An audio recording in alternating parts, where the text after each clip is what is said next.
Munagala Venkataramiah.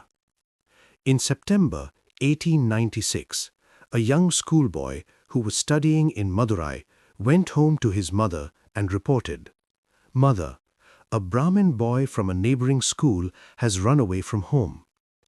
Little did he know that destiny would bind him to that same runaway boy, his namesake, that he would meet this boy, now an acknowledged sage, at Skandashram in 1918, and that from 1930 onwards he would remain his constant companion till the end.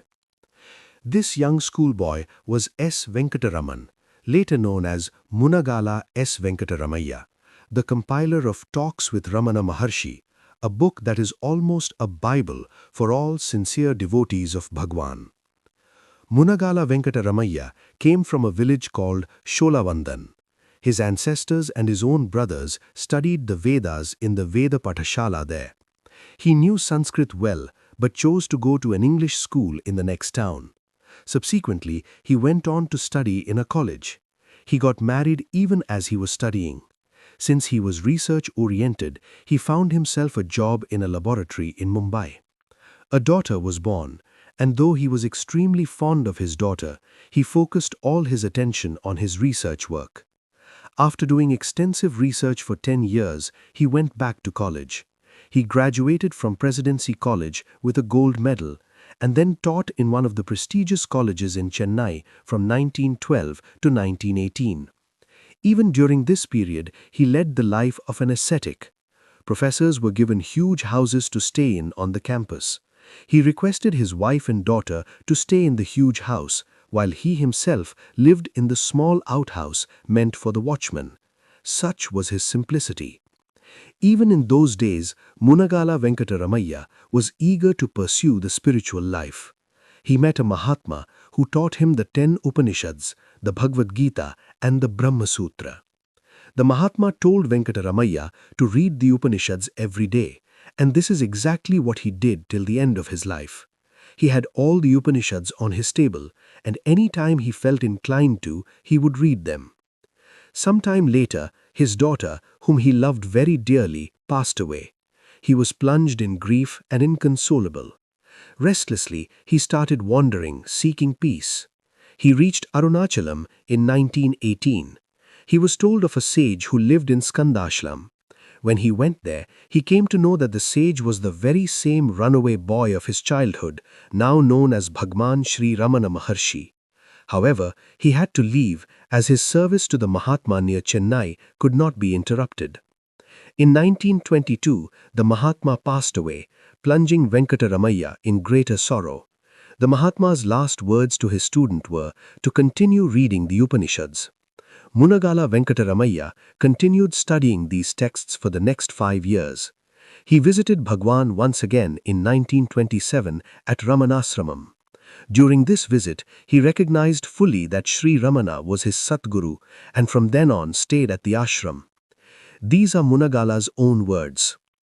In a very critical and distressing period of his life, a humble devotee, referring to himself, sought the presence of Bhagwan Sri Ramana Maharshi for his own peace of mind and lived in the ashram with the kind permission of Sri Niranjanananda Swami. One day, he got a letter from the Government of India extending a job offer as head of the research department in Delhi. The job was a very lucrative one and would have given Munagala both name and fame. The offer was in recognition of his discovery of a chemical that helped ink from solidifying. Prior to this discovery, people found it extremely difficult to write with a pen because the ink would constantly dry up. Munagala showed Bhagwan the job offer. Since Bhagwan's reaction did not seem encouraging, he turned it down. In the presence and under the guidance of Bhagwan, Munagala plunged into sadhana. He started living at Palakottu. Telugu was Munagala's mother tongue. He spoke English and Tamil fluently and was well versed in Sanskrit. However, he felt it necessary to be acquainted with literary Tamil. Then Bhagwan introduced him to Tamil works, especially Saivite treatises written by Saivite saints. Bhagwan himself taught them to him. These were essential for one who was later to become the compiler of Talks with Ramana Maharshi. To quote Munagala, again putting himself in the third person, the seeker took it upon himself to note down as occasions arose the sweet, refreshing and enlightening words of the Master. This self-imposed task was undertaken for the purification of his own mind and better understanding of the subtle and profound words of Sri Bhagwan. When Bhagwan answered the question of a seeker, it was not the number of words that made the answer so intense, but the fact that the words were charged with a deeper meaning. Hence, translation took time. Sometimes, seekers asked questions in English or other languages, and this had to be translated in Tamil for Bhagwan. Bhagwan would then give the answer in Tamil, and Munagala would translate the answer into the concerned language. He had to be totally faithful to the translation.